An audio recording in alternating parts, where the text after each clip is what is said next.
Class 9th English, Punjab text book, lesson number 3, daffodils. Students, daffodils poem है। Punjab board के जो students हैं उनको पोएम में से सवाल ट्रांसलेशन इंग्लिश टू उर्दू नहीं आती है, लिहाजा हम इसको इस तरह से लेक्चर नहीं देंगे, पंजाब बोर्ड के मुताबिक देंगे। इसमें समरी या पैराफ्रेज चॉइस आती है। 90% स्टूडेंट्स जो होते हैं वो समरी का क्वेश्चन अटेम्प्ट करते हैं, तो इसलिए पैराफ्रेज भी नहीं करवाऊंगा ताकि टाइम जो हम सेव कर सकें।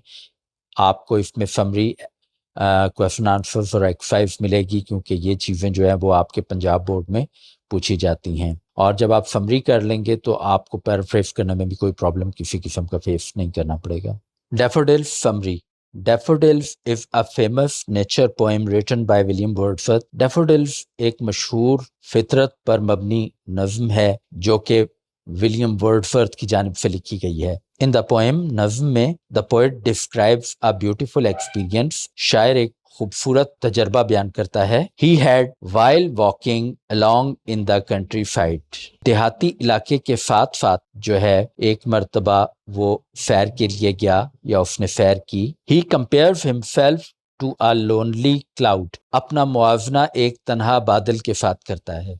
फ्लोटिंग अक्रॉस द स्काई, जो बादल आसमान पे जो है वो जैसे चल रहा है। फ्लोट होता है वैसे तैरना या बहाना बहना, लेकिन यहाँ पर मतलब मूव करने के मानों में आएगा। Because he is wandering by himself, क्योंकि वो खुद से जो है वो घूम रहा है। विदाउट एनी पर्टिकुलर पर्पस, बगैर किसी खास मकसद के। ड्यूरिंग दिस वॉक, इस सैर के दौरान, he suddenly sees A large group of golden daffodils, वो अचानक से जो सुनहरे डैफोडिल्स हैं, फ्लावर्स हैं, उनके एक बड़े ग्रोह को देखता है। Growing beside a lake and under the trees, जो कि उगे हुए हैं झील के किनारे या झील के साथ दरख्तों के नीचे। The flowers are moving gently in the breeze, फूल हवा में आहिस्ता आहिस्ता हिल रहे हैं। And seem to be dancing happily, और लगता है जैसे खुशी खुशी नाच रहे हों। Their beauty and cheerful movement catch the poet's attention, उनकी खूबसूरती और खुशगवार हिलना जुलना या हरकत शायर की तवज्जो हासिल करती है। There are so many daffodils that they appear endless, इतने ज़्यादा daffodils फ्लावर्स हैं कि वो ना ख़त्म होने वाले दिखाई देते हैं। Stretching along the shore, फैले समुंदर तक ये फैल रहे हैं या फैले हुए हैं। Like stars shining in the Milky Way, जैसे कोई सितारे जो है वो कहकशां की सूरत में जो है वो चमक रहे हैं। The poet is amazed by their number and beauty, शायर उनकी तादाद और खूबसूरती को देखकर बड़ा हैरान है। The waves in the lake are also dancing, झील में जो लहरें हैं वो भी लगता है जैसे नाच रही हैं। But the daffodils seem even more lively, मगर डैफोडिल्स जो हैं वो ज़्यादा लाइवली नज़र आते हैं, ज़्यादा जैसे मतलब है कि खुशगवार नज़र आ रहे हैं। लाइवली एंड जॉयफुल, यानी ज़्यादा खुश और ज़्यादा जो है वो पुरमसरत दिखाई देते हैं। Their cheerful appearance fills the poet's heart with happiness, उनकी जो ज़बरदस्त अपीयरेंस है, दिखाई देना है, वो शायर के दिल को खुशी से भर देता है। Later, whenever the poet is resting alone or feeling thoughtful, जब शायर कभी अकेला आराम कर रहा होता है या कोई पुरमगज़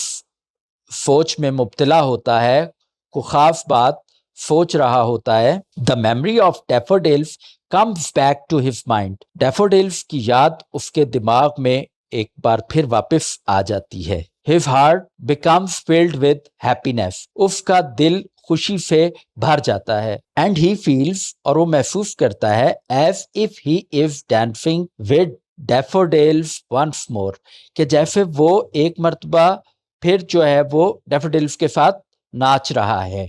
highlights the beauty of nature, नज़्म जो है वो फितरत की, कुदरत की जो हुस्न है उसको पेश करती है, उसकी झलक देती है।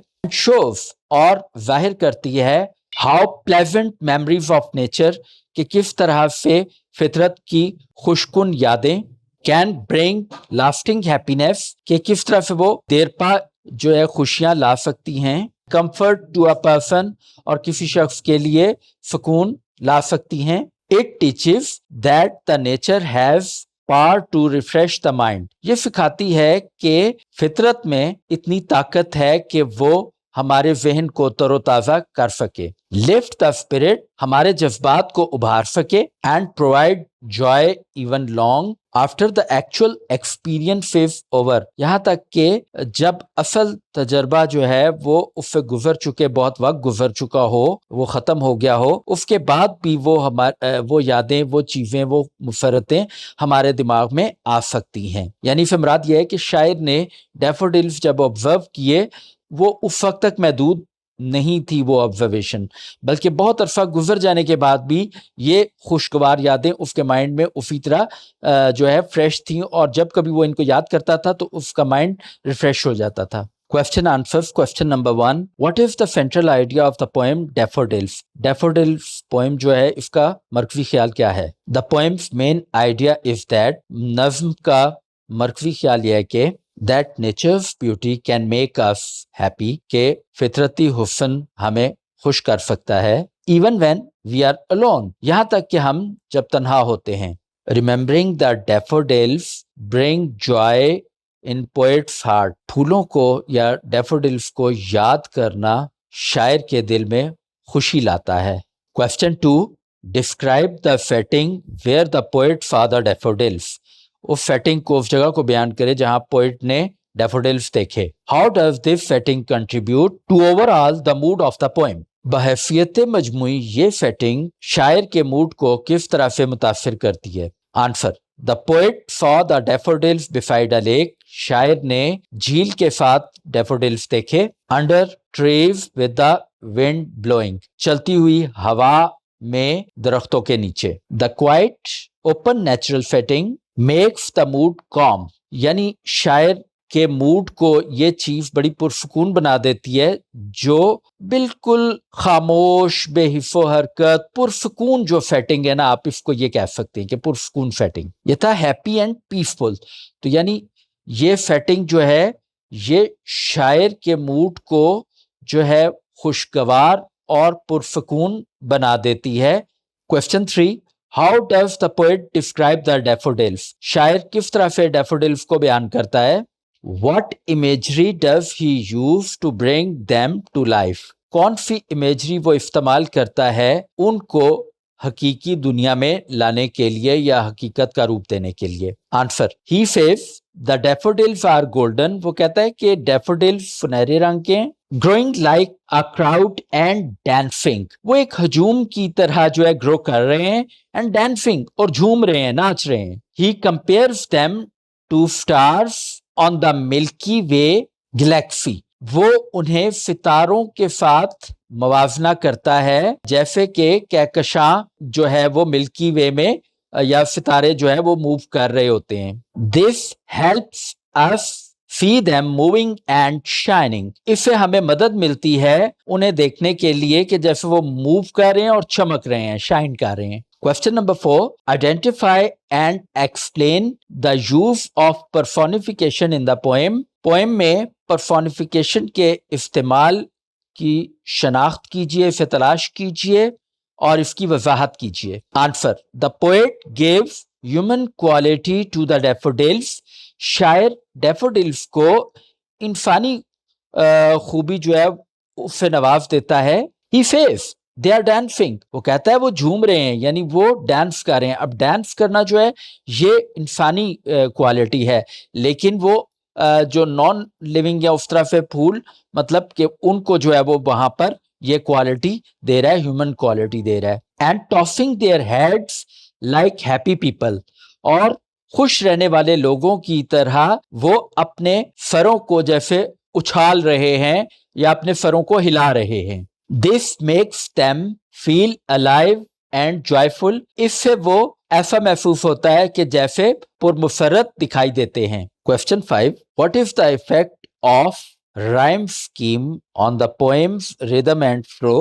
نظم کی ردم اور فلو پہ rhyme scheme کا کیا اثر ہے؟ The rhyme scheme is A-B, A-B, C-C. It makes the poem sound musical and bound फी। इसकी जो राइम स्कीम है वो ए बी फी है और इसकी जो नज्म की आवाज है ये इसको म्यूजिकल और थोड़ा बाउंड फी ऊंचा नीचा जो है नाहमवार किस्म का बना देता है। अब जरा देखिएगा ये ए बी फी से क्या मुराद है। एक्चुअली जो स्टैंडवे का लास्ट वर्ड होता है वो हमने देखना है कि किसके साथ मैच कर रहा है। अब यहाँ पर बेसिकली ए बी यानी पहली लाइन का आखिरी लफ्ज ए नाम देंगे, दूसरी लाइन का आखिरी लफ्ज पहले से मैच नहीं कर रहा वो इसलिए हम उसको बी का नाम देंगे, लेकिन तीसरा लफ्ज पहले लफ्ज से मैच कर रहा है इसलिए हमने उसको ए का नाम दिया, और चौथी लाइन का जो आखिरी लफ्ज है वो दूसरी लाइन के आखिरी लफ्ज से मैच कर रहा है, लिहाजा ये ए बी हो गया कि पहला तीसरा और दूसरा चौथा जो आखिरी लफ्ज हैं वो आपस में मैच कर रहे हैं, हम आवाज हैं, तो इसलिए हमने इसको ए बी कहा। और फिर फी यानी अब जो पांचवी लाइन है और जो छठवीं लाइन के दोनों जो आखिरी वर्ड्स हैं वो हम आवाज हैं, तो हमने उसको फी का नाम दिया। तो अब इसमें थोड़ा सा जो है बाउंड फी का वही इफेक्ट है कि यहाँ पर म्यूजिकल टोन है शुरू में तो 4 लाइन्स में, लेकिन 5वीं और 6ठी लाइन में वो चेंज हो जाता है। एंड इजी टू रीड, और इसे पढ़ना आसान है। It flows like a dance, ये एक रक्स की तरह जैसे चलती है। जस्ट लाइक अ डैफोडिल्स, जिस तरह के डैफोडिल्स मूव कर रहे हैं ना, झूम रहे हैं, ठीक है, तो वो एक डांसिंग इफेक्ट क्रिएट हो रहा है। इसी तरह उसने पोएम के अंदर जो राइम स्कीम है म्यूजिकल और बाउंडफी रिदम कायम करके इसको जैसे डैफोडिल्स मूव कर रहे हैं ऐसे ही पोएम के वर्ड्स भी मूव कर रहे हैं वेरिएशन के साथ। Question 6, what do you think the poet describes the daffodils as jocund company? आप क्या समझते हैं कि शायर डैफोडिल्स को खुश मिजाज साथियों के तौर पर किस तरह से बयान करता है? What impact do they have on him?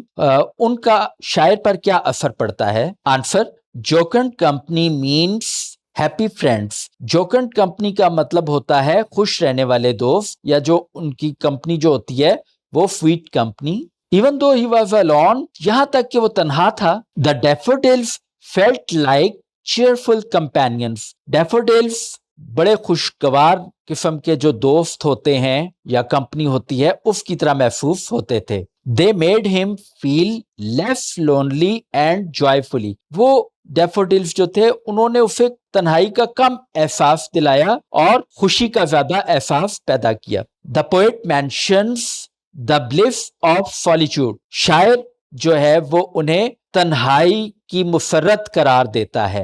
Question 7, what do you think he means by this? आप क्या समझते हैं कि उससे इसका क्या मतलब है? And how do the daffodils contribute to this feeling? और इस एहसास में डैफोडिल्स क्या किरदार अदा करते हैं? Answer, bliss of solitude means deep happiness. Bliss of solitude का मतलब है गहरी खुशी, बहुत ज्यादा खुशी। वी फील, हम महसूस करते हैं, व्हेन वी आर अलोन, जब हम तन्हा होते हैं, but thinking of something beautiful, मगर किसी खूबसूरत चीज के बारे में सोच रहे होते हैं। The daffodils fill his mind with joy, daffodils उसके जहन को खुशियों से भर देते हैं, उससे मुराद पोइट। सो बीइंग अलोन, लिहाजा तन्हा रहना, becomes a happy not sad experience, एक खुशगवार ना के गमगीन तजर्बा बन जाता है। Imagine, तसव्वुर कीजिए, you are the poet, आप शायर हैं, revisiting the same place after many years, कई सालों बाद उसी जगह को दोबारा विजिट कर रहे हैं। Write a short paragraph, एक मुख्तसर पैराग्राफ लिखिए, describing your feelings, जिसमें आप के एहसासात को बयान किया जा रहा हो, and the scene as it might appear now, और वो मंजर जो कि आपके सामने अब जाहिर हुआ हो या जाहिर हो। Answer, I come back to the lake after so many years, मैं बहुत सालों बाद इस झील पर वापस आया हूँ। द वाटर इज स्टिल, पानी साकिन है।